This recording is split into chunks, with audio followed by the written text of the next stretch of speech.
إن الحمد لله والصلاة والسلام على رسول الله عما بعد প্রিয় দিনী ভাই এবং বোনেরা, আজকে আমরা আলোচনা করব রিজিক অনুসন্ধানে সাধ্যমতো চেষ্টা করার আবশ্যকতার বিধান নিয়ে।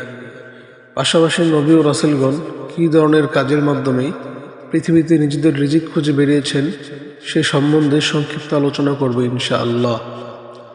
পৃথিবীতে আল্লাহ তাআলা মানুষ বানানোর পর তাকে তার রিজিকও পাঠিয়ে দিয়েছেন, যা দিয়ে পৃথিবীর সফর সে শেষ করতে পারবে। কিন্তু এই রিজিক মহান আল্লাহ তাআলা সবার জন্য খুব একটা সহজ করে দেননি। রিজিকের জন্য রীতিমতো প্রতিদিন অনেকের জন্য কঠিন হয়ে যায়। রিজিকের জন্য রীতিমতো প্রতিদিন অনেকের যুদ্ধ করতে হয়। কেউ কেউ ক্লান্ত হয়ে পড়েন এই যুদ্ধে। আসলেই আমাদের জীবনটাই এমন। আল্লাহ তাআলা পবিত্র কোরআনে বলেছেন, লাকাদ ইনসানা ফি কাবাদ, নিশ্চয়ই আমি আল্লাহ মানুষকে কষ্টসাধ্য করে বানিয়েছি। মানুষকে কিছু পেতে হলে তাকে কষ্ট করতেই হবে। যতদিন তার দেহে প্রাণ আছে, যতদিন তার হৃদস্পন্দন চলবে, ততদিন তার এই জীবনযুদ্ধের অবসান হবে না। মৃত্যুর আগ পর্যন্ত তাকে তার রিজিকের জন্য একটু না একটু হলেও কষ্ট করতেই হবে। শিশু থেকে বৃদ্ধ প্রত্যেককেই এই রিজিকের জন্য কষ্ট করবে। এটাই মহান রবের বিধান। মায়ের কোলের শিশুকেও দেখবেন, কান্না না করলে তাকে তার মা দুধ দিতে চায় না। উপার্জন করা এবং উপার্জনের চেষ্টা চালানো এটা রাসূলগণের অনুসৃত পথ। আমাদেরকে তাদের কর্মপন্থা আঁকড়ে ধরা ও তাদের দিক নির্দেশনা অনুসরণ করার নির্দেশ দেওয়া হয়েছে। আল্লাহ তাআলা বলেন, আল্লাহ তাদেরকে সঠিক পথের দিশা দিয়েছেন, সুতরাং তুমি তাদের দিক নির্দেশনা অনুসরণ করো। সূরা আল আনআম। সর্বপ্রথম যিনি জীবিকা অর্জন করেছেন তিনি হলেন আমাদের পিতা আদম আলাইহিস সালাম।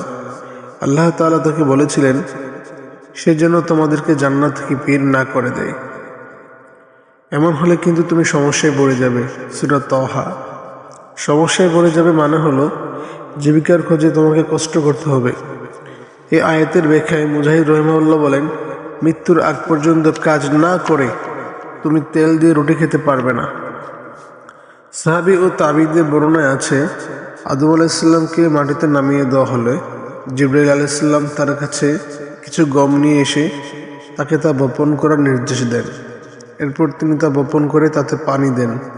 তারপর তা কেটে মাড়াই করে গুঁড়া করেন এবং তা দিয়ে রুটি বানান। এই কাজ শেষ করতে করতে আসরের ওয়াক্ত চলে আসে।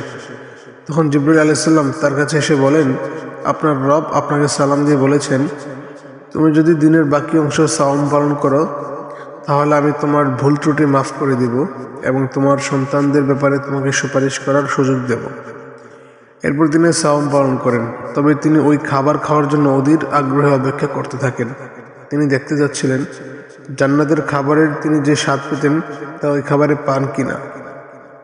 সেখান থেকে সাওম পালনকারীরা আসরের পর থেকে খাবারের জন্য অত্যন্ত আগ্রহী হয়ে ওঠেন। একইভাবে নূহ আলাইহিস সালাম ছিলেন একজন কাঠমিস্ত্রি। তিনি নিজে উপার্জন করে খেতেন। ইদ্রিস আলাইহিস সালাম ছিলেন দর্জি। ইব্রাহিম আলাইহিস সালাম ছিলেন বস্ত্র ব্যবসায়ী। যেমনটি নবী করিম সাল্লাল্লাহু আলাইহি সাল্লাম বলেছেন, তোমরা বস্ত্রের ব্যবসা করো। তোমাদের পিতা ইব্রাহিম খলিলুল্লাহ ছিলেন বস্ত্র ব্যবসায়ী।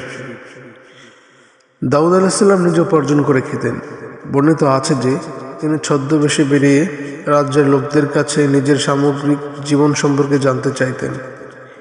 একদিন জিবরাইল আলাইহিস সালাম এক যুবকের বেশে তার সঙ্গে সাক্ষাৎ করেন।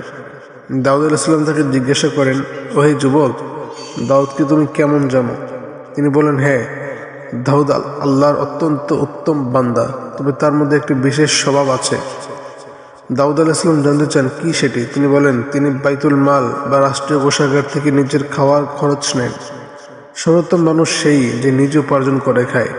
এরপর দাউদ আলাইহিস সালাম নিজের সালাত আদায়ের জায়গায় এসে অত্যন্ত বিনীতভাবে কান্না জড়িত কণ্ঠে আল্লাহ তাআলাকে বলেন, হে আল্লাহ, আমাকে জীবিকা উপার্জনের একটি মাধ্যম শিখিয়ে দাও, যার মাধ্যমে তুমি আমাকে রাষ্ট্রীয় কোষাগার থেকে মুখাপেক্ষী করে দেবে। এর পরিপ্রেক্ষিতে আল্লাহ তাআলা তাকে ভর্ম বানানোর কৌশল শেখান এবং তার জন্য লোহাকে এত নরম করে দেন যে লোহা তার হাতে লোহা তার হাত হয়ে অন্যদের কাছে গেলে তা আটার মতো খামি হয়ে যেত। আল্লাহ তাআলা বলেন, দাউদকে আমি নিজের কাছ থেকে অনুগ্রহ দান করেছি।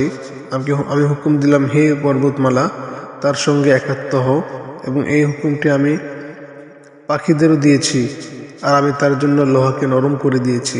সূরা সাবা। মহামহিম আল্লাহ তাআলা বলেন, আর তোমাদের উপকারের জন্য আমি তাকে বর্ম নির্মাণ শিল্প শিখিয়েছি, যাতে সে তোমাদেরকে পরস্পরের আঘাত থেকে রক্ষা করতে পারে। সূরা আল আম্বিয়া। তিনি বর্ম বানিয়ে প্রত্যেকটিকে 12,000-এর বিনিময়ে বিক্রি করতেন। উপার্জিত অর্থ নিজে খেতেন এবং দান সদকা করতেন। সুলাইমান আলাইহিসসালাম তালপাতা দিয়ে বড় বড় ঝুড়ি বানিয়ে জীবিকা লাভ করতেন। জাকারিয়া আলাইহিসসালাম ছিলেন কাঠমিস্ত্রি। ঈসা আলাইহিসসালাম জীবিকা নির্বাহ করতেন তার মায়ের চরকা দিয়ে। আবার কখনো কখনো শস্যের শীষ সংগ্রহ করে খেতেন। এটিও এক ধরনের উপার্জন। আমাদের নবী সাল্লাল্লাহু আলাইহি সাল্লাম কখনো কখনো মেষ চড়িয়েছেন। বর্ণিত আছে যে একদিন তিনি তার সাহাবীদের বলেন, আমি ছিলাম উকবা ইবনু আবি মুআইতের রাখাল। আল্লাহ তাআলা এমন কোন রাসূল পাঠাননি যাকে তিনি রাখালের দায়িত্ব পালন করাননি।